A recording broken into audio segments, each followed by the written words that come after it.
Sa dami ng nagsisilabasang AI ngayon, marami nagtatanong kung ano ba maganda gamitin, kaya sa video to papakita ko mga ginagamit ko. Unang-una is in ChatGPT, is it training in Quezon City right now? And ang runtime niya bago niya masagot is 11 seconds. And sabi niya is wala siyang real-time data and ang knowledge niya is September 2021 lang, so hindi mo siya pwede tanungin yan. Next is itong u.com or uChat. So ayan, napansin ko lang dito na ang tagal niya mag-loading, yun pala is may problem siya or down yung server. Kaya gagamitin naman natin tong Bard, which is made by Google, and ang runtime niya bago niya masagot is 5 seconds. And yan sabi niya, according sa weather daw, hindi daw umuulan ngayon sa Quezon City, and ayan nakalagay yung date mismo and yung temperature. So ayan. Next is ang pamalakasang Bing. So naka-ChatGPT 4 na siya. So yan, tinanong natin, and ang runtime niya bago niya masagot is 8 seconds.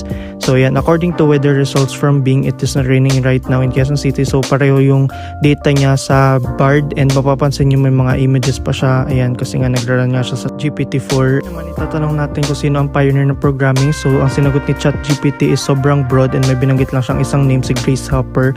And si Bard naman, tinanong natin, and ang sinagot niya is yung name agad na si Ada Lovelace. So yun, so medyo accurate siya, kaya mas okay dito si Bard. And tinanong naman natin dito si Bing, and kung mapapansin nyo, ayan, wala rin siyang sinagot. Meron pala, sobrang dami. Ayan, marami siyang binanggit na ang ayoko pala kay Bing is sobrang tagal niya mag-chat. Next naman is manghihingi tayo ng simple Python code, and ang pinakita naman ni ChatGPT is ayan, simple code, and then pinakita niya rin yung output nun. Next naman is si Bard, yun din yung code.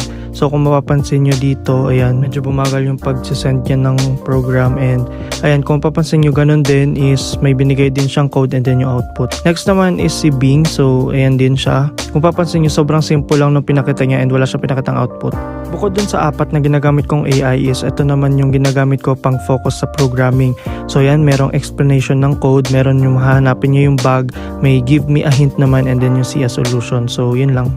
So to conclude, mapapansin natin na si ChatGPT medyo low-dated na siya kasi limited lang yung knowledge niya, which is September 2021. Hindi tulad ng ibang AI na merong real-time knowledge. And mapapansin naman natin si Bard, medyo okay siya for me. Siya yung pinaka madalas kong ginagamit na AI bukod dun sa AI na ginagamit ko, kasi hindi ko pwedeng sabihin kasi hindi pa siya released publicly. Si Bing naman, mapapansin natin na medyo nagre-rely siya sa search result ng internet. And si uChat naman, medyo hindi ko alam bakit siya nag-down yung server, pero okay din naman siya